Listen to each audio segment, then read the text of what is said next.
Kelly. You'll find me heading up the social media while drinking a can of beer. And I'm Jess. I'm the witchy spister who can be found behind the scenes crafting. And we are the Spinsters of Horror. We have a monthly horror podcast called I Spit on Your Podcast, which is semi-academic with a dash of feminism, and we aren't afraid to tackle tough subject matter or just have a little fun. You can find us on our website at www.spinstersofhorror.com. Follow us on Twitter at Horror Spinsters. You can find the podcast on iTunes, SoundCloud, Spotify, Stitcher, and more. And remember, the future of fear is female.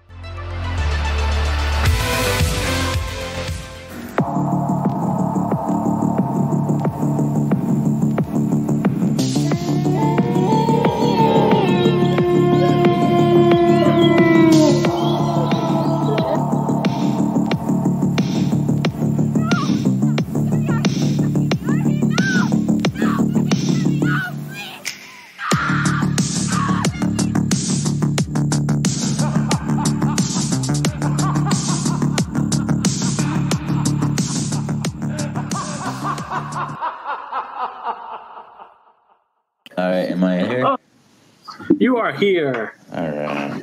Oh my goodness. Let's see what a clusterfuck this is going to be. Dude, right? It's going to be lovely. All righty. How are you doing today? I'm good. Is that you? That's me. Okay. What do you mean? What was me? The popping and buzzing? The music? There is music in the background, right? Little piano music? Yeah, I don't think that's me. Give me a second. I think that's me. That is me. I am so sorry. That's all right. I had a little music here, too. I was like, what is going on? A little soft piano music. Yes. They have nothing really spooky here at this point, so... Yeah. Oh, boy. This is going to be a glorious mess. Let's see. Right. All right. Well, for our listener who's in right now, hello, Running with the Woods. We are the Pod and the Pendulum. And we are going to do part 2 of our mailbag. We got through 8 questions last week, and we have another 8 to get through here. So we are going to do our damnedest to see if we can actually do a live show. And this is maybe as a test run. I think we should maybe do this a little bit more often right now. So let's see how this goes. Jerry, how are you doing tonight? I'm doing pretty good. It's not that bad of a day. I did read something online and I'm not trying to be all like fear mongering, but I did read something online that this next week is set to be the Pearl Harbor of this whole thing. Yeah, that's a weird. Yeah. So there's that. But except Pearl Harbor was like a sneak attack. Exactly. You know, I don't think this virus is like sneaking up on anybody at this point. So we are a country run by morons right now. Is really the best way to put it. Do you guys have the thing going on in your state where they're advising people to wear masks, or is that everywhere right now? Yep, that's pretty much everywhere at this point. So we're advised to do that, or like do the cloth scarf type of deal, which I went for a hike today and forgot to do it. I took the dog for a long walk on a trail and forgot to do it. And it was like decent amount of people out, but we were all able to kind of keep apart from one another overall. But I don't know. Today's been the first day of like really good weather in a long time, so I actually did like a couple hours of yard work today, and now I'm the opposite. It's the opposite here. It's the first day of rain, and we're gonna have it all week. Yeah. Yeah. So we've been going a little bit stir crazy right now. Yeah. So what we've been trying to do is bring everybody as much content as kind of time allows us right now. So aside from our normal shows where we cover a specific movie every week as part of a franchise, we're doing the mailbag. We are doing the script readings, and I think later on we'll announce what our second script is. We hope that you guys liked the first script we did, Maximum King. I know that we had a lot of fun doing that, and I don't think it was just because we imbibed in many substances while we were. I don't think there was a single person who wasn't either drunk or high or something the whole time. I can neither confirm nor deny that I woke up my family at 2:30 in the morning to vomit.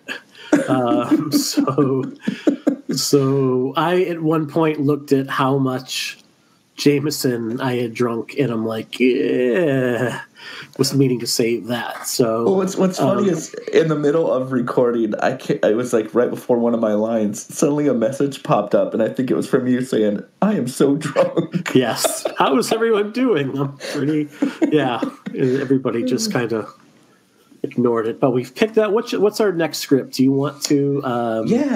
Share this one. Nat Brimmer had the idea to do this one, and I think it's a great idea. What it is, it's an early draft of A Nightmare on Elm Street 5, The Dream Child, which, I mean, that's one of the lower ones as far as, fan favorites. But I think it's, like, having read this draft of the script, I think it's going to be so much fun to do. I had like kind of a rough time playing Emilio Estevez because it's just like, I thought you didn't realize great. I just didn't know how to play like such a pushover. Like, it was weird. But like Mark in Nightmare on Elm Street 5, that kind of is my personality. So like that was as soon as Nat recommended that we do that, was instantly was like, that is, I am Mark. And we have us two, Nat and Mike Vanderbilt so far, right? Yes, and Veronica is definitely on board. Grace is on board, and I have a few other young women I want to reach out to see if they'll join us. I have to look and see how many speaking parts there are. I think the one thing we could work on, there was like a consistent kind of popping and buzzing that was going on throughout it, and I think I know where it was coming from, so I'm just going to speak to that person and see if we can maybe get them to get a little bit quieter. Totally. Yeah, but we want to do Creep Show this week. Have we heard back from our potential guests? Have they? I've reached out to a couple people about guesting on Creep Show. I haven't heard back yet, but really? I mean, worst case, we'll do it or have, the regular roster of people. We'll have a roster, yeah. I have a couple people I might reach out to too. And I keep putting off rewatching Creep Show as good as it is. I don't know why. So we were going to do that tonight. And then when Jerry had the idea to do the mailbag, I'm like, great. And I've been watching that documentary, Just Desserts, as well, which is a really fun documentary to get notes. So just to kind of reveal how the sausage is made a little bit here, like I tend to be the one that does, or at least shares the most notes. I don't know what Jerry has in front of him a lot of nights, but a lot of times I'll do like a Google Doc ahead of the show. With anywhere from 1 to 7 pages of notes. But, I think it depends on the movie. Like when we did Scream and Blair Witch Project and some of the Friday movies and Halloween movies, we probably had anywhere from, 6 to 10 pages of notes altogether, right? Depending on the quality of the movie. But then there are some weeks when you're like, all right, it's Critters 4. I'm just going to watch it before we record. And then we're going to wing it. Do you remember the notes that I wrote for Critters 4? You wrote a lot. No, Critters Attack. You wrote a lot of notes for Critters Attack, yes. It's so weird. Yeah. You wrote more. Yeah. There were probably more notes there than they had gotten for feedback when they turned in the script. So, and then we did... when we did Freddy versus Jason, literally could have written a chapter in a book in terms of how many notes that we actually had for that movie, which is why it was broken up into 2 parts at that point. Oh man! So it Long really live Dominic Necros. I know. So with Creep Show 1 in particular, I've been plowing through my notes while also writing some other things, and then that will get by the time we get to Creep Show 3. We'll be talking more about our pets and our children than we will the actual movies. That's a little bit about what we do because, not all, the hard thing about doing franchises, you inevitably get to the movies that there's just less to talk about overall. So, yeah. All right. I have spoken enough, I think. So I'm going to do the random number generator. Jerry, do you have the Google Doc in front of you? I do. All right, and it should now be clean. I think I've gotten rid of all of the ones that we have already done. Okay. Okay, sure. So we have 1 through 8. So question number 8. Let's see. I think I might have the old doc with the old questions too. So okay. So it should be Q&A episode. And if I've changed it and you're looking at it, it should be clean now. I'll hit refresh. Hold on. Sorry, That's all right. Nope, it's all right. One of those days. Let's see. I Pearl Harbored you on this document is what I did. I just there we go. It wasn't Corona. It was this podcast that was Pearl Harbor. Yes, really. Hold on. Okay, hold on. I'm almost there. There we go. Mm-hmm. This comes from Philip Wilcox at Phil the Movie Guy on Twitter, a really good writer. In your eyes, what was the most shocking / controversial kills in a horror film? You want to go first? I'll let you take this one first. For me, I think there are a few that stand out. As a longtime fan, I think seeing Laurie Strode killed at the beginning of Resurrection really just knocked me for a loop. Mm-hmm. Because, I mean, that was a character, I mean, like I said many times, was like one of the first characters that I ever just resonated with me. Like seeing Laurie indoors, time after time, it kind of became like a spirit animal per se, and that sounds silly. But seeing Resurrection, seeing her killed like that, and kind of killed so just unceremoniously, that was a big one. A couple others that stand out in the same series. Seeing Jamie just kind of thrown to the side in Halloween 6 was a gut punch. Mm-hmm. I think, let's see, another one. It wasn't controversial or like shocking in the sense like, oh no, I'm gonna have nightmares, but I just didn't expect it. Was the Grey's Anatomy dude at the beginning of Feast. Mm-hmm. When he pops in, he's like, I'm the one that's going to save you. And then all of a sudden, the monster's pulling and like basically rip his head off. That was kind of shocking. What about you? Yeah. So for me, like A Nightmare on Elm Street Part 3, when Nancy is killed, mm-hmm. Heather Langenkamp, because you're so trained to her, like being the final girl, like she's been kind of the lead heroine for 2 of the 3 movies so far. And then she bites it in such a way that's a pretty shocking death overall to see happen when she's been kind of like the real, because, Kristen in Part 3, like Patricia Arquette, she's presented as the lead heroine until Langenkamp shows back up again. And then it's really becomes like Nancy's movie once again, and Kristen really disappears into the background for a lot of the last act overall. So that was a pretty shocking one.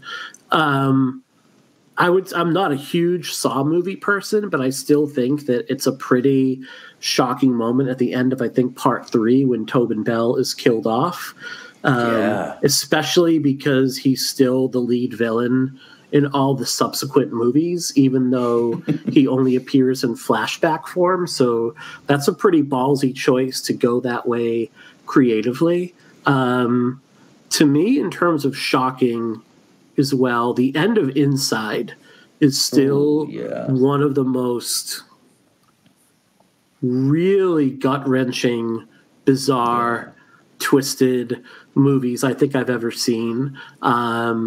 Because you're, number one, you come to find out that the mother-to-be in the movie didn't even want the child, and this other of the woman played by Beatrice Dahl, who's just, number one, stunningly beautiful, and number two, just so dangerous in that movie. Almost a link she'll go, like the mother-to-be is like, look, if you want this baby so bad, I'll kill it. Right now, just to like get rid of this woman, and how like your allegiance almost shifts in a way. And then the end of that movie where there's just like a C-section performed, and the woman then has the baby, and like the heroine of the movie is now basically killed off in a really grotesque way. That is still one of the more stomach-turning moments. And I remember seeing that movie when my wife and I were trying to conceive at the time, and we lived in this condo. We were on like the 3rd floor of a building. There were like multiple doors you had to get through to get into just the building itself, let alone our place. And I remember like triple locking every single door and entranceway, the patio door, it was up in the balcony, many stories up. The front door was triple locked. Like that movie, like fucked me up in a really, really big way. That one and Martyrs were two around the same time that really screwed me up too. Oh yeah, and then I would say like the end of Human Centipede 2, where like a baby gets squished under that's what I just won't even watch. Like I know that occurs to it, and I don't need to see it to know that that's just like really shocking and grotesque. How do you stand on all those kind of movies? Because they have such like a rabid fan base. But for me, and I used to be into a lot of those movies, but within the last 5 years, like I've really kind of shifted. Like I just can't watch those. That or like a Serbian film is a movie that I've seen like twice, and I'll never watch it again because it's too much for me. Yeah, I haven't. I'm going to add really quick. Our listener Running Through the Woods added Greta Gerwig in House of the Devil, which I think is a phenomenal. When A.J. Bowen pulls out the gun and just blows her head off, and that's really unexpected and so sudden. Yeah. So, yep, that's an absolutely phenomenal choice right there as well. So kudos to Gareth for coming up with that one. Have either of you guys seen the straight-to-video sequels to Feast? I have not. I know we'll cover that one day. There's in the second one, there's a moment where like a bunch of survivors are running from these monsters, and there's this kind of like rednecky dad that is holding his baby running from the monsters, and the monsters are getting close, so he throws his baby in the air and just keeps running. See, that I'm okay with because it's just like so goddamn silly, So the first Human Centipede movie, I remember I went to watch that like at a midnight showing in Boston, and I'm like, all right, this is fun and silly. Like it was really like Dietrich Laser, who plays your mad scientist, was really born to play that role. And it was fun, and it was silly, and it was goofy, and I did not mind that at all. It feels like the second movie, I think what happened, a lot of people said this movie's not nearly controversial enough given the sentiment. And from that point on, I was like, well, fuck you guys. I'm going to go so far over the top at that point. And that's when I lost interest. Serbian film, I've never watched. Martyrs, I've watched it once, and I'm like, yep, the last 40 minutes of that film is just a woman getting punched in the face as far as I'm concerned, and that just doesn't hold a lot of appeal to me. I don't know, like I definitely don't mind ultra gory, really blood. Like I love Baskin. I think Baskin is one of the most brilliant films of the past 5 years. I think that's an underappreciated movie. I think it doesn't get enough talk and love in terms as foreign horror movies go, and that's a pretty fucked up and warped movie. But I don't know. I think it's like baby fucking might be where I draw the line, and maybe that just makes me, maybe that just makes me soft. Right? That's not just that, but like a Serbian film, it feels like. See, and here's my big issue with that movie, and anyone that disagrees, it's cool, whatever. But everyone tries to say, like, no, this is a metaphor for this. This is a metaphor for that. It's like, dude, at some point, it's just a dude sticking his dick in a dude's eye to kill him and being drugged into fucking his own kid. And, like, dude, like, that's like, you know what I mean? Like, fuck those that's not a metaphor. That's just people trying to, you know what I mean? Like, I just can't do it. Yeah, there's another movie that came out of Serbia right at the same time called Life and Death of a Porno Gang, which I remember that. I strongly recommend, which is about a traveling group of artists that I'm just going to pump our show a little bit here. Traveling group of artists that basically they're making no money, so they end up getting paid by, I guess, like an investor or of some sort to basically euthanize people and then film it, and it's really twisted and messed up, and it's just like it shows them like how it affects them and how fucked up they are because of it. And I think the premise is like all of these people that they're killing were on death's door to begin with, if I remember. It has been a little while, but But I remember that movie was a hot mess in a really good way. And that's actually, maybe I'll pull that one in soon to just give it a rewatch. Did you ever see The Tribe? Which one was that? Because there's so many of those like straight to video movies called that. The Tribe was the one about the School of Deaf Kids. I haven't. Ooh, okay. So basically it is this really, and I hope I got the name of it correct, knowing me, who would, I'd fuck it up. But it's this really bleak fucking movie that played, that's it, Fantastic Fest a few years ago. It's basically like this group of kids are like a gang of criminals. They're thieves, they're pimps. And it's really fucking dark. There's a really grotesque and very realistic back alley abortion scene that occurs in it that's really tough. I remember when it played Fantastic Fest, one of my writers at the time, Dee Dee Crimmins, this phenomenal critic, was basically saying how this movie like made her soul feel black. Like everybody coming out of it just felt awful coming out of it. I went to see it with my good friend Andrea at the Boston International Film Fest the following spring, and I thought it played like a really black comedy. I am definitely in the minority when it comes to that opinion, but I was laughing throughout it and then getting these dirty looks. Like there's this moment where this like teenage pimp takes the girls out to like the local truck stop, so they're pimping him out, and he's got his back turned, and this 18-wheeler starts backing up. Now, the kid's deaf, so he gets run over. And I thought that was the funniest shit that I'd ever seen in a movie. It's just, to me, it really tickled me in a way. And it ends, spoiler alert for like a 6-year-old movie, one of the more reluctant participants in all of this drama, he basically has had enough, and he takes this file cabinet and he goes bedroom to bedroom and just smashes dudes' skulls in with it. Whoa. To end the movie. Yeah, it's fucked up. So that's another like really controversial one as well, I would say. But I enjoyed it.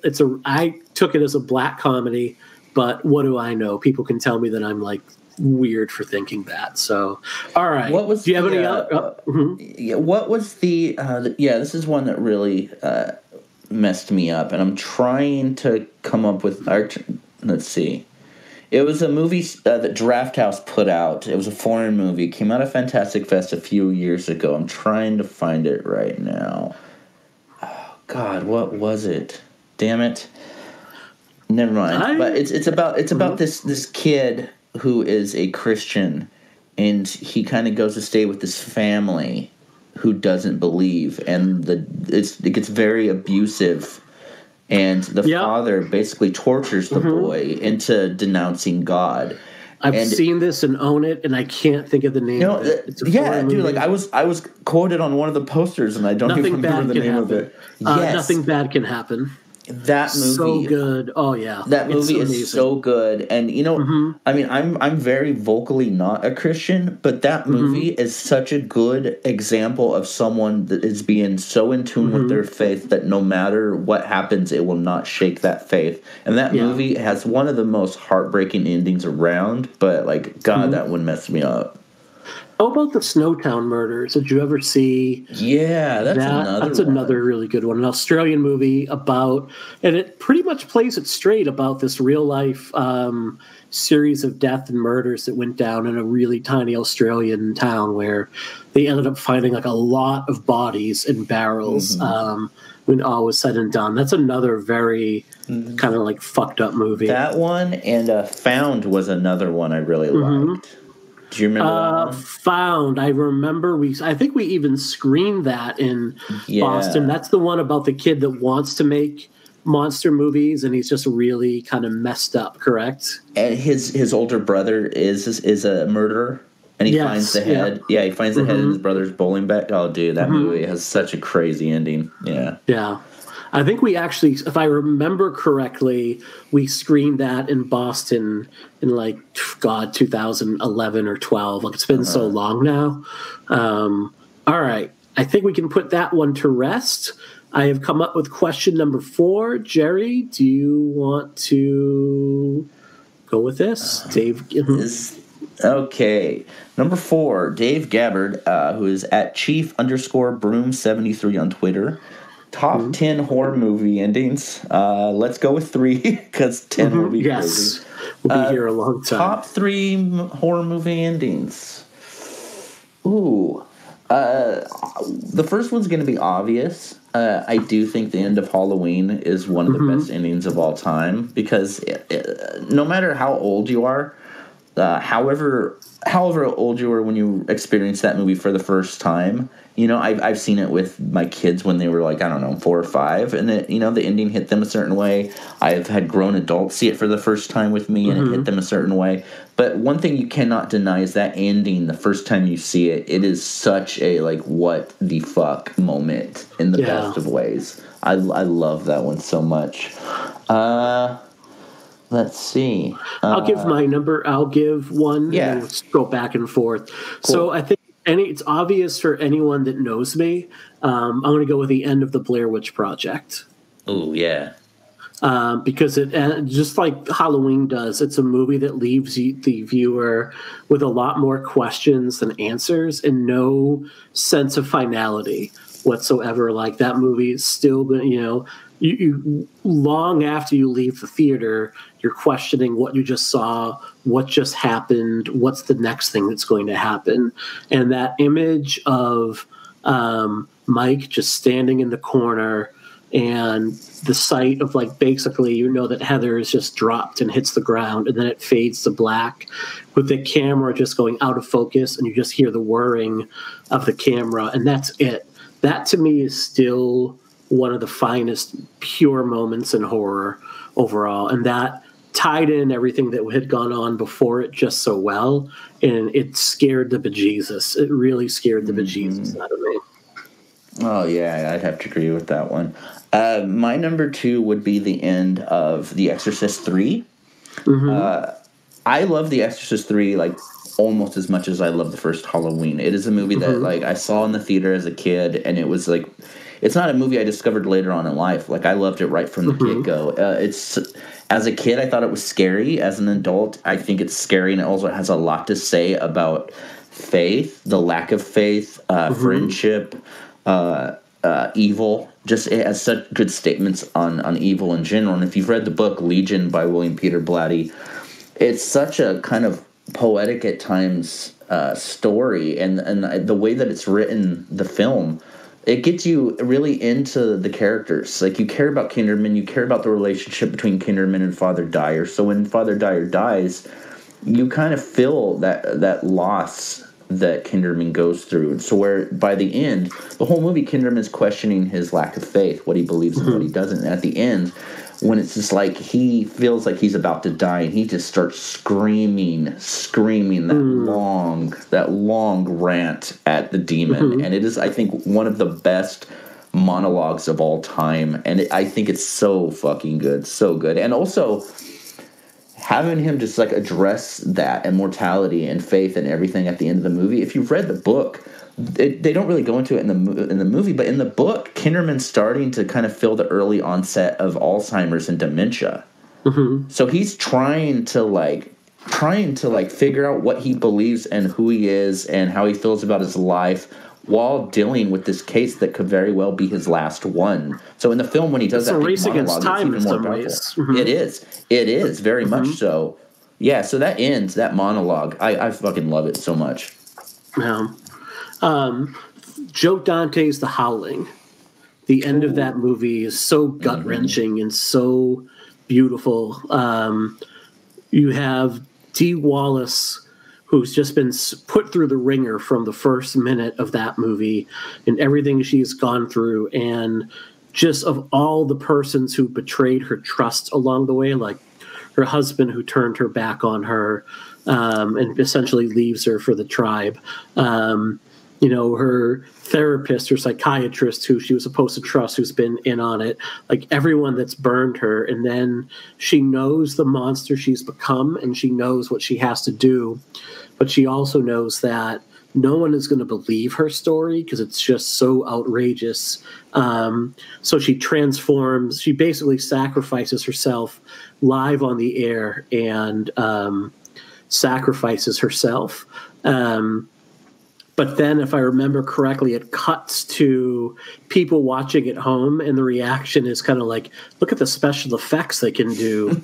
So, like, even though the truth is right in front of them, people still refuse to believe it. It's maybe one of the first instances of people saying fake news. So, to me, that is like a really sad but beautiful ending. Mm-hmm. Oh, that's good. I love that one, too. My last one is the end to 10 to Midnight, which I definitely consider a horror film. 10 to Midnight basically is Charles Bronson as a detective trying to stop this kind of arrogant serial killer who like hates women basically, and he kills them while naked so he doesn't get caught.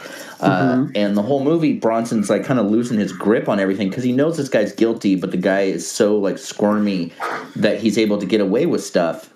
So the end, the serial killer is trying to really pay back Charles Bronson for putting him through hell. So he goes after Charles Bronson's daughter and all of her nurse friends in this really just scary scene. And basically, the ending is Charles Bronson's daughter's running down the street. The serial killer's coming after her. Charles Bronson's running from somewhere else. You don't know who's going to get there first. And just as the killer's about to get to the daughter, Charles Bronson shows up with a gun. And the cops are coming. The serial killer's like, I'm crazy. I don't know what I'm doing, because he knows that's going to be his defense. And he's like, I'll get out, all this stuff. Then Charles Bronson just says, no, you won't, and shoots him in the forehead. Beautiful. Like, it's so. Here's the deal. And like, I was on a podcast a couple years ago, Scream Addicts, and we were talking about Cobra. How if Marion Cobretti, if Marion Cobretti existed today, or Charles Bronson's character in 10 to Midnight existed today, they would be those kind of Republicans. You know what I mean? Like kind of looks like I'm gonna open carry and all this stuff. So I feel like those movies are kind of problematic. But I mean, there's nothing funnier than seeing Charles Bronson like say that line and shooting that guy. No, you won't. So I think one of my all-time favorite Simpsons gags is the one where like everybody is Charles Bronson, including babies. Oh, it's just to me, where they think they're going to Branson, Missouri, but they go to Bronson, Missouri. Yeah, and then the little kid, no dice. Yeah, it's beautiful. For my last choice, I am going to say Henry, Portrait of a Serial Killer, which is a really dark choice. And I'm usually a pretty happy guy because I actually like that it doesn't soften the character at the end. You've just come off this big moment where Henry has strangled his partner because his partner was trying to rape his own sister at that point. And he and Becky, he's revealed to Becky and she accepts him for who he is. He basically rescues her. And then they make off to a hotel, and you think that, he's going to turn a new page. He's going to start over again. But instead of doing that, like, it ends with just Henry walking out of that hotel all by himself. And if memory serves correct, like, basically Becky is in that suitcase that he leaves behind at that point. So just like a shark is never going to change its nature. Like, that's what Henry is. He's just a predator that's going to make his way from town to town to town and kill as often as he can and prey on as many people as he can, because that's just who he is. Like, that's a really dark commentary overall, but it just, to me, it's beautiful. I love the ending of that movie. Yeah, it's great. So, yeah, we're pretty sick fucks. I don't know what to tell you. So, all right, give me one moment here. Let's spin the wheel. Question number 5. This one is from our Facebook page, The Pod and the Pendulum, over on Facebook. Mark Ward, I've got a question. I'm a sucker for director's cuts, lost footage. Which horror or genre film do you wish you could see the director's original uncut, unrated, or extended vision of? Ooh, that's good. You want to go this one first? Yeah, I'm going to go with Event Horizon. Oh, yes. because that's one, like, it's a really enjoyable, fun, gory, kind of campy, kind of silly, but scary as fuck movie to begin with. But I also know that movie has been cut to shreds. So I would love to see the P.T. Anderson's original vision for that movie and just have a really kind of balls out Lovecraftian space horror movie. I think that could be a lot of fun. That could, and especially, if you were able to like update it with some better effects that kind of stand the test of time overall. Like, I know that that's on a lot of persons kind of would love to see it list. So for me, that would be my choice. One that wasn't made that I would have loved to have seen made, like the original idea for Alien 3, which if you go to audible.com, I believe they have published the script as kind of like a radio drama. So the original which version of Alien 3 is that? I don't remember off the top of my head. I think it was pre-Fincher. I could be wrong. Okay. But I think it was pre-Fincher, and I think it's one where was it the Joss Whedon version, do you know? Or was no, because he was Alien. Okay. He was Alien Resurrection. He would have been the fourth one. So because it went. I know the third. Yeah. I think you're right. The third one went through like a lot of writers, so there's so many great drafts. So like, man, I'll have to check that out. Yeah, it's on Audible. You said? Yes. Yeah. Oh, cool. All right. Who do you got?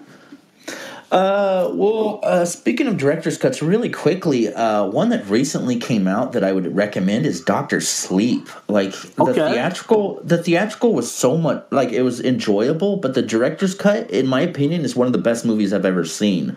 Like it's like half an hour longer. There's so much development. Like it's the epitome of what a director's cut should be. Ones that I wish would come out. The Snyder. No, I'm just joking. Please, no Snyder cut here. No. I want to see the original cut of Halloween 5 with the original opening, because anyone that has paid attention to like Fangoria articles or the book. Taking shape or any of the stuff knows that the original beginning of Halloween 5 was very different. It wasn't just an older man that, let Michael crash there and, whatever. It was kind of like this witch doctor kind of young, kind of punk rock looking guy who kind of did these rituals on Michael, gave him the Curse of Thorn tattoo, and did these special rituals to help him bring him back to life. So that would have explained a lot in that movie. But, they thought it was a little too weird, so they brought in the old man with the parrot, and it makes no sense, you know what I mean? Like, it makes no sense whatsoever, but I'm pretty sure recently, about a year ago, I think, they might have found the footage for Halloween 5, the opening, so I would love to see that. For years, as a long time fan of Nightbreed, that was, like, my holy grail. But, we've gotten, like, 2 new cuts of that in the last few years. So, so happy to have seen that. We got another message from Running Through the Woods. And if you're listening in live, and there are a few people that are, by all means, like, drop us a message here. Ask a question, and we'll do our best to answer it, given the time that we have. But Running Through the Woods is saying, release the Blood Orgy cut. I have no idea what that means. The Blood Orgy? Yeah. The first thing that comes up when I type in Blood Orgy is a South Park video. Blade. Oh, okay. Are you talking about Blade, or what are you talking about? I'm curious. I am seeing a 1988 movie, Blood Orgy of the Leather Girls. Oh, yes. No, he's right. Never heard of this until right now. Yeah, it's in the longer cut of Event Horizon.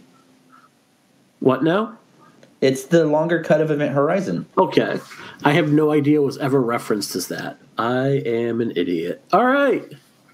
I will not edit that part out. We will keep that in there for posterity, for all of our listeners, so they know how stupid I can be. It's a movie I picked. Excellent. Shows what I know. All right. All right. Let's spin the wheel here. All right. Let's do this. Number 3. Do you want to read it off? Yeah, sure. Let me see here. Number 3. And this is from the 3rd? Yep. All right.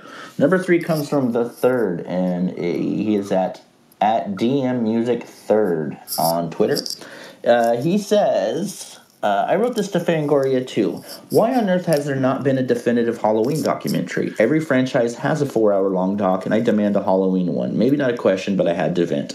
Well, as someone who has asked that same question many times to people involved in the series, and as someone who was, up until a couple months ago, working on something very active having to do with that. No, it's totally cool. The reason is a couple things. Some of the films are owned by different companies. Also, some people are protective over certain things. They did the kind of documentary a few years back that had more to do with the convention, but kind of did that. But I think that it's because I just don't think the time's right, to be honest. And I would love to have one. I think all fans would love to have one. But I feel like, to be honest, right now, I would rather them wait until the new trilogy is wrapped up. Because, you know what I mean? Like, the Friday the 13th, it was a perfect time to have that because there was no active movement in the series. So there would be a really great all-inclusive documentary that, tackles everything we have. Same with Nightmare on Elm Street. When that came out, it was like the remake was still fresh. There was no, movement. It seemed like a perfect time. In my opinion, I don't feel like it's the perfect time for a Halloween documentary yet, though I would love to see one. But I also want to make sure it's done by someone who isn't going to give us just the standard EPK thing, Like, if we get a Halloween documentary, I want it to be as crazy as Crystal Lake Memories or Never Sleep Again. But, I mean, that's just my opinion why there isn't one. Yeah, I think part of it comes down to the fact that you have, Blumhouse, you have Universal, you have the Akkads, you have Dimension Films, you have Miramax, all of these different companies that own different pieces of Halloween. So you'd have to get the rights from all of them in order to make one cohesive documentary at that point, which makes it difficult. Where with the Elm Street movies, you have New Line Cinemas. With Friday the 13th, you have 8 of the movies are all part of Paramount. So if you get one yes, then it becomes a lot easier at that point. Also, I know that. Oh, no, I didn't mean to interrupt you. I was just going to say, I also know that the box set that came out a few years ago, I don't think people realized how many hoops had to be jumped through just for that to happen. Like, that was such a huge undertaking from everyone involved, I also, I know there's been a lot of different documentaries for Texas Chainsaw Massacre, but only on the first movie. Like, I don't think there's a definitive Texas Chainsaw Massacre documentary that ties all the movies together as well. And that's one that I would really, really like to see, just because of all the hoops that had to go through. Oh, totally. That, and a good friend of mine, I don't know if I'm at liberty to say who, so I won't, but a good friend of mine worked for years on a documentary that she wanted to produce on, I think, 2 and 3 for Texas Chainsaw. And I'm talking about a whole blueprint of like a 4 or 5 hour documentary on those 2 movies. I mean, this was going to be the most inclusive thing around. But I think one of the things that kind of put, into that is Toby passing away. It's really, I can't imagine, if something happened to Carpenter, I can't imagine doing a whole series kind of documentary on Halloween without his involvement. You know what I mean? And I think that to get a really good one on Texas Chainsaw, Toby Hooper, that's, you know what I mean? Like, you have to have Toby in that. So, I think a lot of these movies, we're not getting documentaries, because there's key people that should be involved in them. Luckily, a lot of the Halloween people are still, here. So, fingers crossed. Right. Yeah, fingers crossed. So I would say that would be, you can go back and watch 25 Years of Terror. I don't think that particularly is in depth. And I think, like you said, it maybe refers more to the convention circuit. I guess also it's pretty out of date by now too, because we're at like 40 years. So maybe don't go back and get 25 years of terror at this point. I don't know. I would say that if you want a lot of behind-the-scenes information on Halloween, get your hands on Taking Shape, the book by Dustin McNeil, because that goes really in depth on every single Halloween movie, the movies that were made, the movies that were almost made, a lot of the behind-the-scenes information. So I can't recommend that one strongly enough. I would really say go ahead and pick up Taking Shape. Yes, it's not a movie, but, I mean, if you want that Halloween itch tickled, then by all means, pick that up right now. It's a phenomenal read. All right, we got 3 more to get through here, so let's just go in order here. I'll have you read the first one up top. All right, number 1 is from Mark, not related to Ed Bagley, who is at Wake Up Heavy on Twitter, who also has a really cool podcast. I would definitely recommend checking that out. His question is, probably been asked, but what do you consider the most underrated but solid horror franchise? You want to go first? No, I do not want to go first. Okay. I need a minute to think of this one. Mine is definitely Don Coscarelli's Phantasm. It has so many fans, but that being said, I don't feel like it's ever been widely... it's not as beloved by mainstream, I think, as much as the Freddys, the Jasons, the Michael Myers films and that kind of stuff. Phantasm, I think, to be honest, even though they shift in quality a little bit depending based on their budget and stuff, I do think all 5 of them are really great. There isn't a single Phantasm film that I'm not a huge fan of, right up until the 5th movie, which I love a lot. It's a really good series about brotherhood, about protecting people close to you, and it's so fantastical. I love the design of the spheres.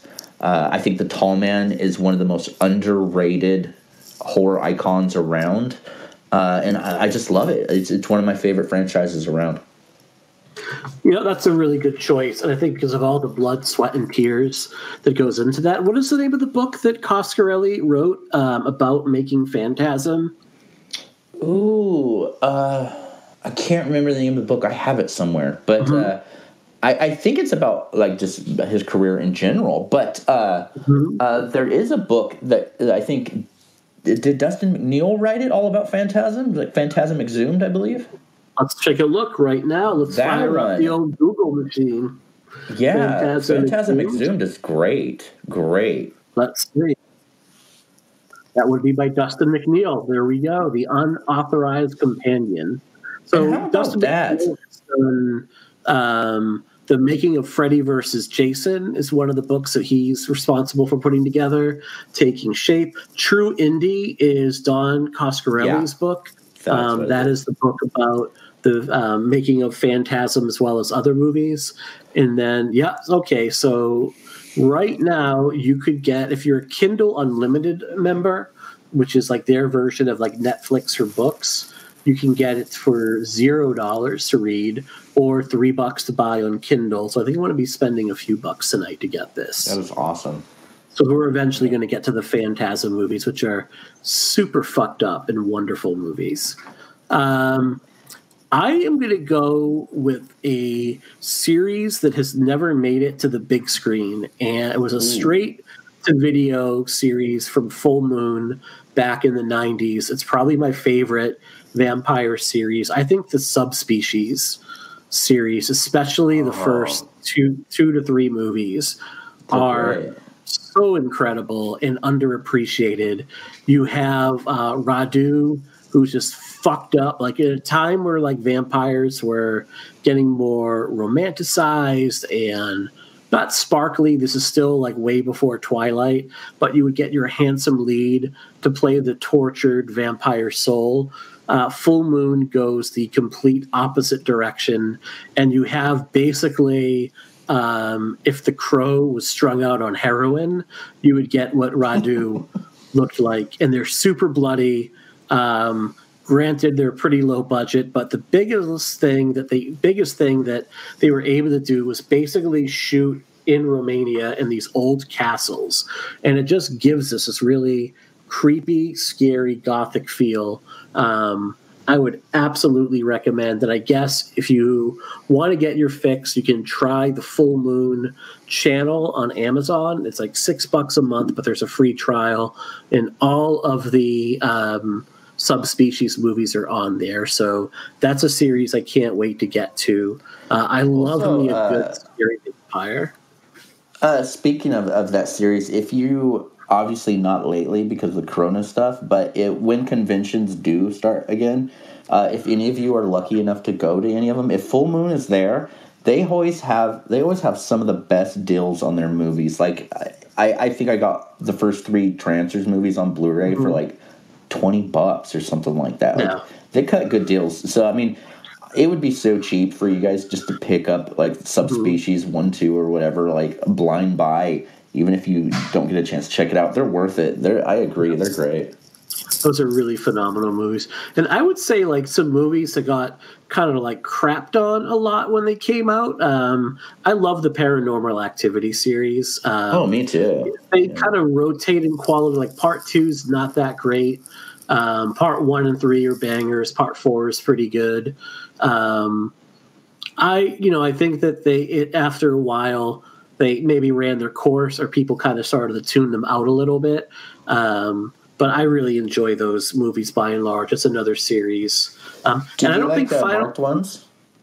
I haven't seen the marked ones. So I just bought the 6-disc Blu-ray set.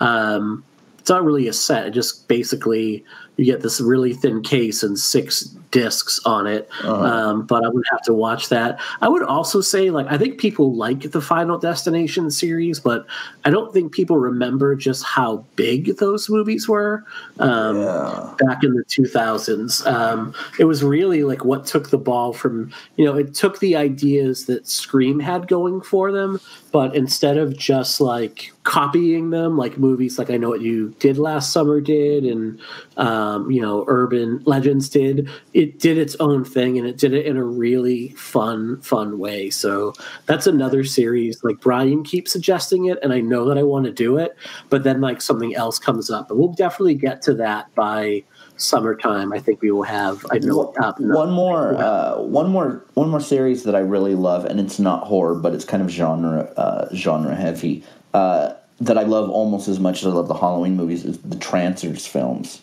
I don't think people talk about Trancers enough, and I think it's one of the funniest, the most fun you can have watching Full Moon movies. I would highly recommend checking those out. Trancers, okay. I mean, it's so much fun. Excellent. All right, let's see. We have 2 more questions here. All right, you want to read that off, Jerry? Oh, okay, in order. Let's see. Melissa at Home, which her Twitter handle is Horror Geek Mel, says, worst horror films to watch during the pandemic. Also, some fun 80s slashers that aren't mentioned as often. And most underrated Corona apocalypse items. 3-part question. 3-part question. I think it depends. I think it's subjective, maybe. I've seen so many people watch like Outbreak and stuff during the shit, but to be honest, like I'm shitting my pants and eating my neighbors. So I don't like. I'm not watching that. Me personally, I've been catching up on a lot of comedies, to be honest. But when it comes to horror, I've been watching a lot of movies that kind of give me an escape. Movies that I would have loved if they had come out when I was growing up. Like, I think an episode or 2 ago I was, like, gushing about VFW. But movies like that have really helped me during this whole time kind of just, like, lose myself in like, fun horror again. It's impossible to not be on the edge of your seat laughing and just being excited watching a movie like VFW. Right. Or, I mean, watching a very pure horror film like After Midnight. I mean, that is a movie that just has, like, emotion and just genuine emotion behind it. These are like escape movies for me. Me personally, I can't watch things like the pandemic kind of movies right now because that's happening outside right now. But that's just me. Yeah, I would say like I keep like, oh, do I want to put in 28 Days Later right now? And then I edge away from it right now. I would say like I have been keeping it very light and going back to the classics. I don't think like there's a reason we're doing Creepshow next is because that movie is really fun.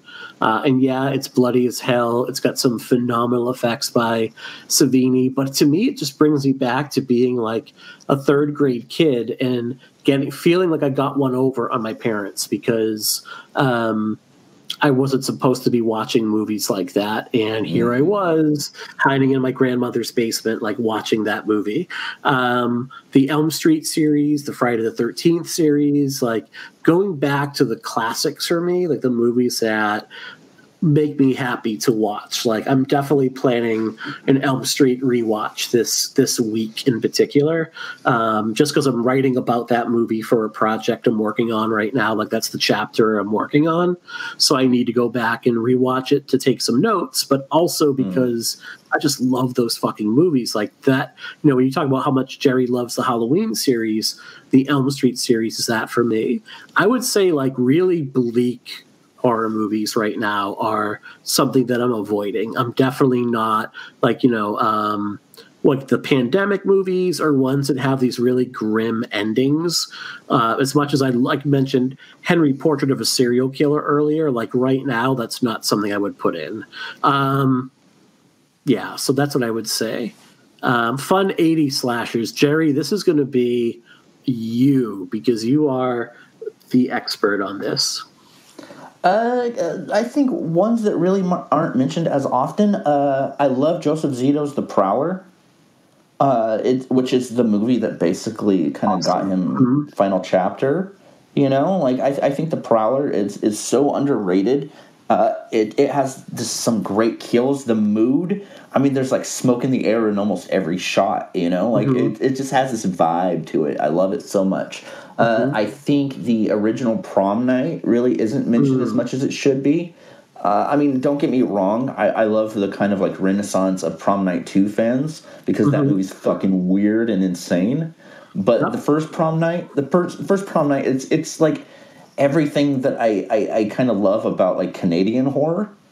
Yeah. I mean, like, you know what I mean? Like, and yeah, we got a remake this last year, Black Christmas, and Black Christmas is kind of always on everyone's list. But if you talk to kind of like, I hate to say the mainstream horror fans because I'm not trying to like, like, oh, look at us, we're better or anything like that. My friend Heather Buckley calls them civilians, but just like the standard people that kind of only know kind of like the big theatrical things. I think maybe the original Black Christmas is one that I would always recommend. As far as 80s, I'm going to go with those. I'm going to go with one right now. Tobe Hooper's The Funhouse is a movie that it does not get nearly enough love. I mean, it has a giant mutant killer. It has a creepy fucking carnival. It has a group of kids that I really like. Like, I love that your final girl, Amy, it's like, at a time where most final girls were like, well, guys, like I got to stay home and study and not, like I'm the good girl. She's like, fuck you, mom and dad. Like I'm going to this carnival and I'm going to basically get laid. I really think that movie is a blast to watch. Like, it's got some really cool effects. It's got a phenomenal setting. It's got this really bizarre little kid in the movie, too, that is, like, basically feeds his sister to the wolves, for lack of a better description, because she doesn't take him to the carnival. When people think of Hooper, I think, and they don't think of Texas Chainsaw Massacre, they think of Salem's Lot, they think of Light Force, they think of, he was like a PA on Poltergeist, I think. Like he was like a, I think, like, so that's usually what they think. But no one thinks about The Funhouse, which actually was directed by Richard Marquand, who directed Return of the Jedi. So. Oh my god! I would say that one's good. Also, Maniac Cop is a big one for me. I love Maniac Cop. I love Maniac Cop 2 even more. Oh, dude, there's 3 of them. The first one came out in 88. 2 is my favorite, but it came out in 90, so I guess it wouldn't qualify as 80 slashers. Those are really good. Bruce Campbell's in the first one, and he's in the second one for a little bit. I mean, there's so many good ones out there, yeah. This one is a cheat because it came out in 1990, but there's a movie, and I don't even... Can you rent it? It says Amazon Prime, 99 cents. Oh, I can buy it for $4. I'm fucking buying this. I had no idea I could. Directed by Riff Coogan, The Invisible Maniac. Yes, that awful movie. This is a phenomenal movie, and I will have no bad words said against it. So back in the 90s, like, we had this on VHS, a friend of mine did, and literally every Saturday night, because his mom at some point just left town and gave him the house to run, and we would watch this movie. It's about this high school or college professor. It's been like 20 years since I've seen it, so please bear with me.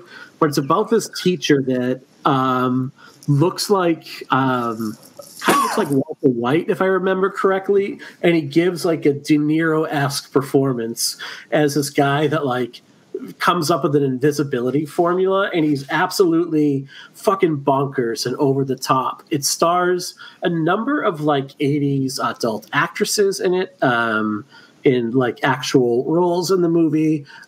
It's really stupid. There's one scene where as he's invisible, like he jumps and stomps on some dude's head in a gym like a number of times.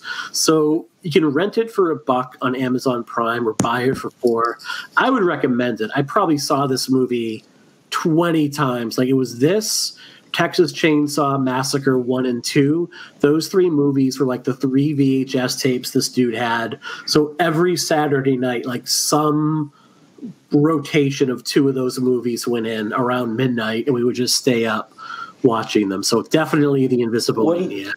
What is great about that one is that Adam Rifkin is credited in his alias in that one as Riff Coogan. But it's funny. It's funny to like know that Adam Rifkin made that movie, because he went on to like be a really, really, I mean, decently sized horror director and director in general. I mean, Director's Cut from a couple years ago was really good. Did you see that one? I did not see that one. Chillerama. I mean, he directed Detroit Rock City. Like, a really great director. Right. But you're not really selling me on the rest of Riff Coogan's career. I saw Detroit Rock City in theaters, and he wrote Mouse Hunt. Yeah. Like, imagine he wrote Small Soldiers. Yeah, like Detroit Rock City is like Dazed and Confused if it was like done by people with head injuries, basically. So, it's really not for me. Oh my god! All right, most underrated Corona Apocalypse items. Okay, clean underwear. Yes. Have to have a lot of clean underwear. I have been showering more during this than I did before, which says a lot, I guess. Okay. I would say paper books would be one of the things. Like, actual physical media would be something that I would say is underrated, because I think everyone talks about, we're going to stream Netflix, and there have been a couple times where our internet has like slowed down and things have not been in 4K or high def, and it's driven me crazy. I just refuse to watch it. So having like backup like Blu-rays and discs and like hard copies of books, just because I want to, just to get away from a screen. Like, even if I could, I have like hundreds of books on my Kindle, or I'm a big fan of Scribd, which is Netflix for books and audiobooks. But sometimes it's nice holding something physical. Fresh fruit and vegetable as well. Yeah, totally. When I've been... Oh, go ahead. No, you first. No, I was just going to say, we try to go out as little as possible, maybe like once, maybe twice a week for essentials. But each time that I do that, I try to, while I'm at like Target, which, has groceries, the one that where I live, while I'm there, I try to pick up at least 1 or 2 books and movies, from there, just to have like newer stuff. So I've been picking up like, movies or books. I've gotten like a few Stephen King books that I just didn't own or haven't read. Some Joe Hill stuff. Steven Chbosky, who wrote Perks to Being a Wallflower, he came out with a new book called Imaginary Friend, which is like a kind of a horror heavy book, and I would definitely recommend that. Also, Best Buy, which is right next to the Target I have to go to, they do that curbside thing where basically you order it and you just open your trunk when you get there and they just put it in your trunk and you drive off. So, I mean, I've tried to, only when I go out for essentials, I'll try to just, pop my trunk and have them deliver my movies. But, I mean, other than that, like you're saying, man, just, personal hygiene. I think, to be honest, it's easy to have cabin fever in your house and stuff, but I mean, even just taking a nice shower and fixing your hair or something as silly as I don't know, trimming your beard or some shit, even something as small as that, has made me feel really a lot better. Staying on top of grooming and just staying on top of yourself in general.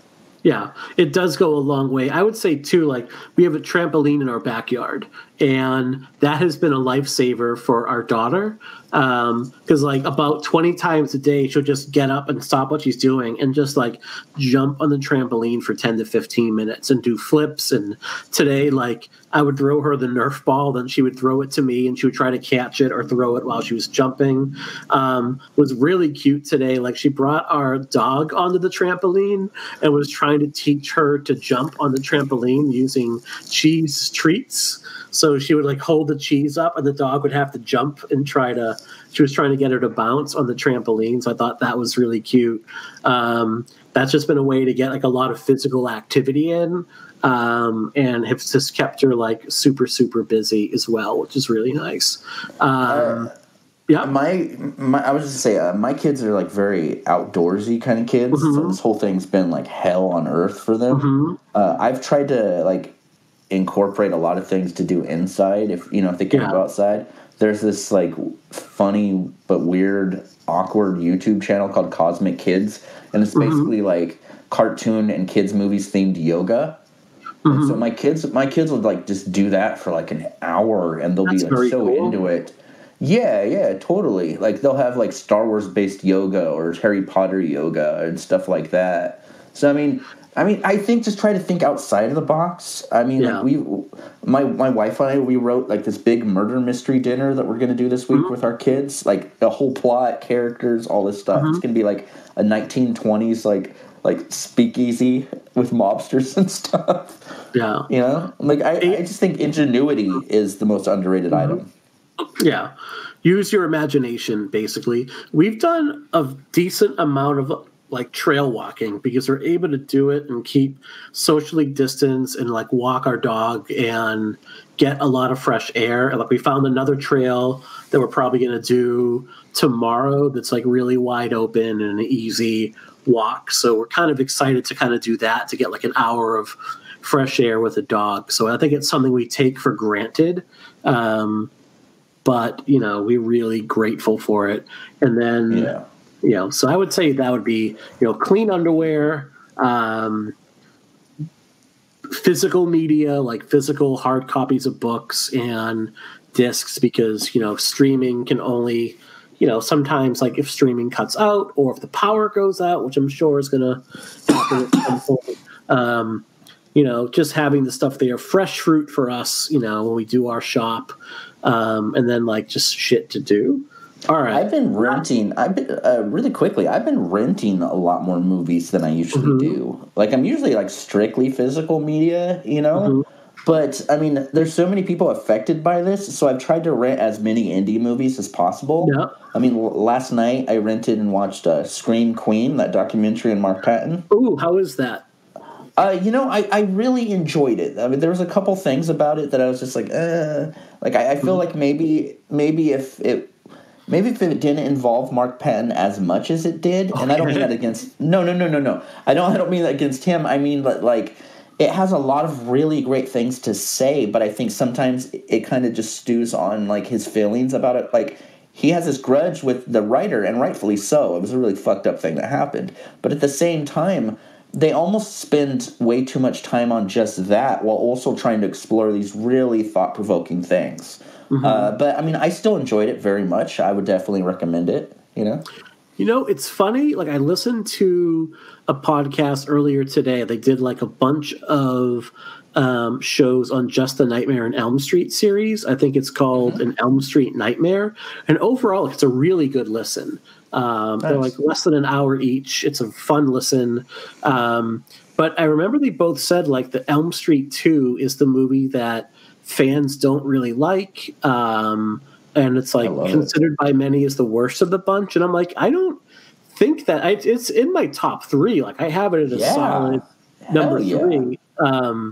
And I don't feel like people really feel that way about that one. I think people like, say, Freddy's Dead or The Dream Child is usually the ones that are at the bottom of the list. For me, it's probably it's the remake, and then probably New Nightmare is near the bottom of my list, which I know I'm in the minority there. Like, I don't know, I'm just not a huge fan of that one.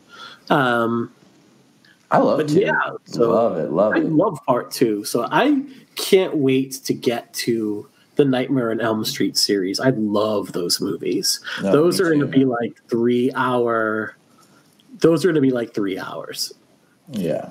So, all right. Last question from our friend Dirk Marshall at VHS Podcast. That's at VHUS_podcast. He's guested with us recently he was on our Critters 2 episode. He owns a phenomenal hot sauce company called I think it's Marshall Haute, Haute. They do deliver. I can't wait to get the samples he was going to send me. I'm sure they'll arrive one day.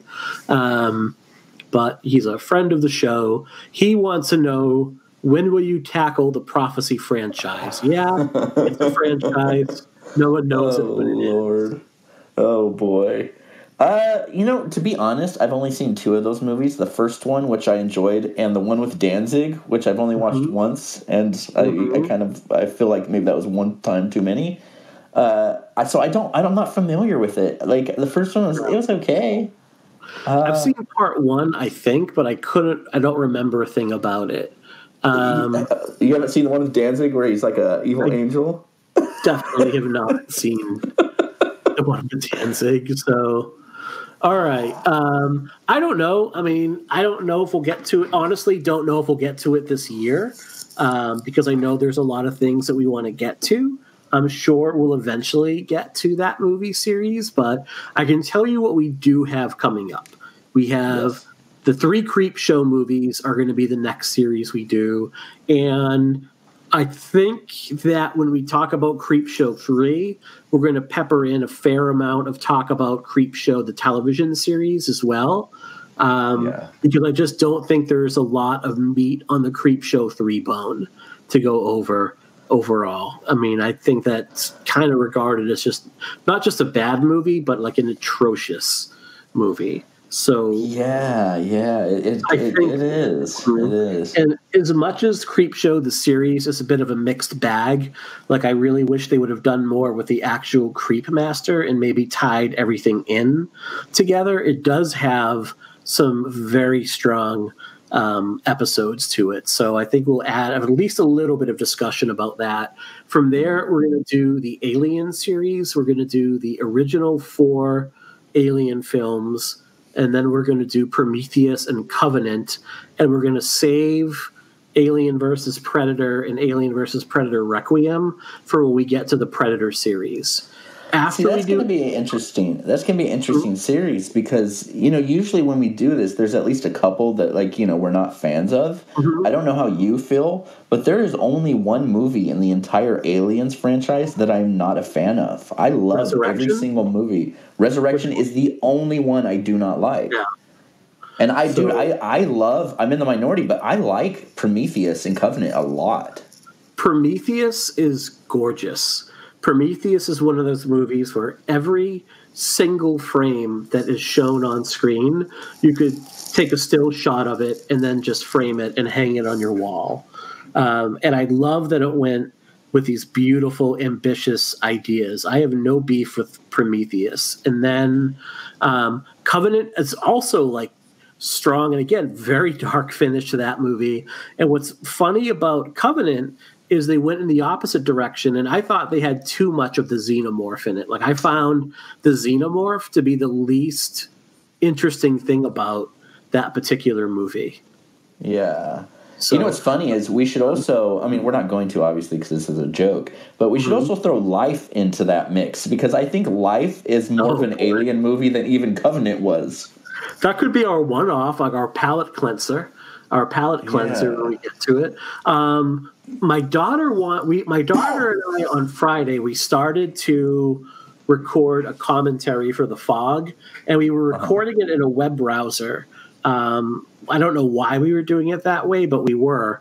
And it crashed midway through the recording, but she still wants to do a commentary, and she's trying to convince me to do Pet Sematary, which I'm not against, but I don't know if it's like streaming on Netflix or Hulu or Shudder. And I want to do it so that like you don't have to pay for it if you want to watch along. So we'll see what we do. We might come up with like a backup. I think we'll pick something on Shudder. Her only rule was it was a movie that couldn't have sequels. I just won't tell her about Pet Sematary 2.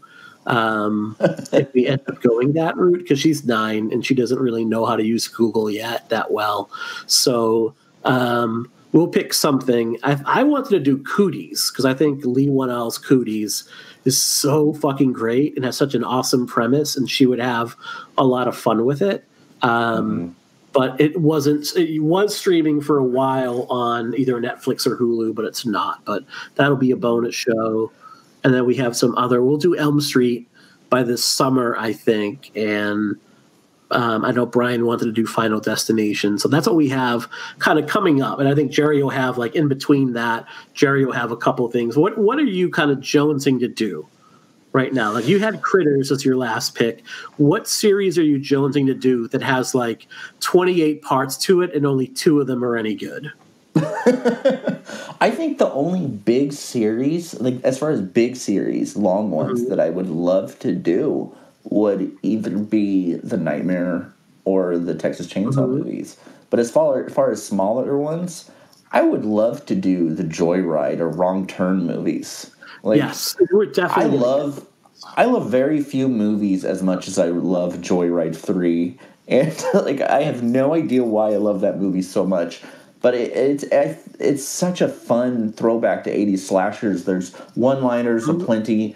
The gore is over the top. Like, it's such a fun movie. And also, I just saw this comment on the podcast thing. Running Through the Woods said his favorite horror film or favorite slasher film, one of them, is Happy Birthday to Me. And I agree. I love that movie so much. So I just wanted to say that as well. I think I've seen it once. I have it on DVD, and I need to rewatch it.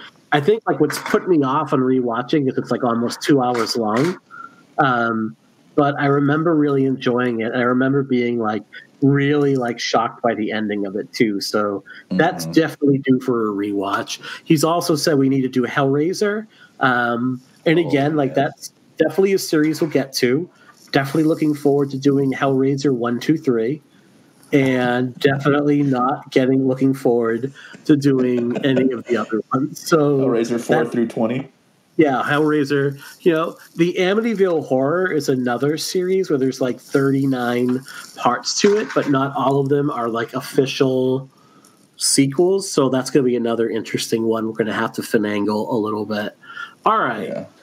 You know what? This went really well. We actually had a pretty good amount of listeners coming in for one of they are not all gold Running Through the Woods. He's saying every one of those sequels is gold. This is not true. This is.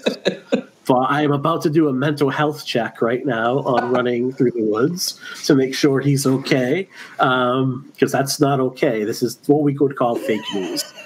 All right, Jerry. Any final words before we sign off here? Be safe, everyone. Stay home, please. I cannot express that enough. Yeah. It's real. You know, no matter how you feel about it, it's real. But I hate to be like super cheesy, but we're all in this together. So please stay safe. Please stay inside if you can. But you know what? Like we always say, if you want to talk movies or anything, please tweet us anything. We try to respond to every single person, and it makes our days a little happier too. So Pod and Pendulum is the official Twitter account. Jerry is at Jerry is just okay. And I am at Mike_Skloonian. So we do love to talk and chat with all of our listeners. We appreciate all the positive feedback. All the negative feedback can go get stuffed as far as I'm concerned. So we're pretty great. I'm not quitting. Yeah, we're not. Jerry's not quitting. So I would say, but thanks very much. We actually had, Jesus over, we promoted this about 10 minutes before we went on, and we had bunch of people jump on, so we really appreciate that. I think we need to do these monthly mailbags because they were a lot of fun to do overall. Yeah. And I think as we get better at running them, we'll get people to we can dial people into the show and have them on live, and we can have our own little advice, maybe an advice show here. I don't know. We'll figure it out. So, yeah. So look out. Later this week, we'll be posting our Creep Show episode. I think we're going to shoot to record that midweek and then post it right away for Creep Show 1. We are in the process of casting our next script.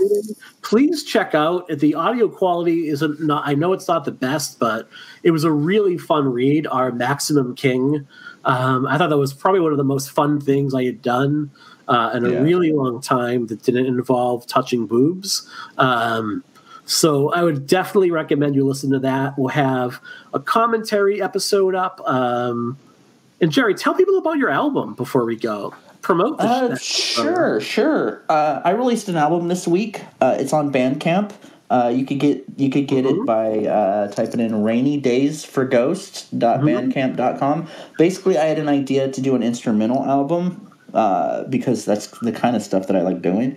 And I had this idea to make a fictional radio show where basically there'd be a radio host at the beginning, in the middle, and maybe a couple times, and at the end, kind of tying it together. But basically, you'd hear songs in between. And the whole theme was this radio host would have a show that plays music just for late-night drives.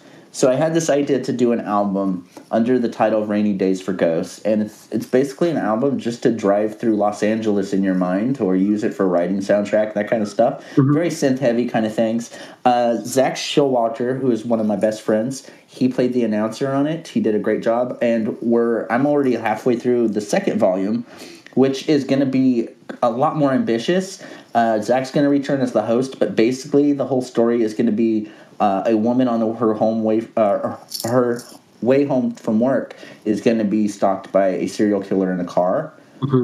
And basically she's going to call into the radio show from the first album, and in between songs it's going to have back and forth this whole story of him trying to save her, all while synth heavy music plays in between. So working on that. Check out the album. Like I said, rainydaysforghosts.bandcamp.com if you like it.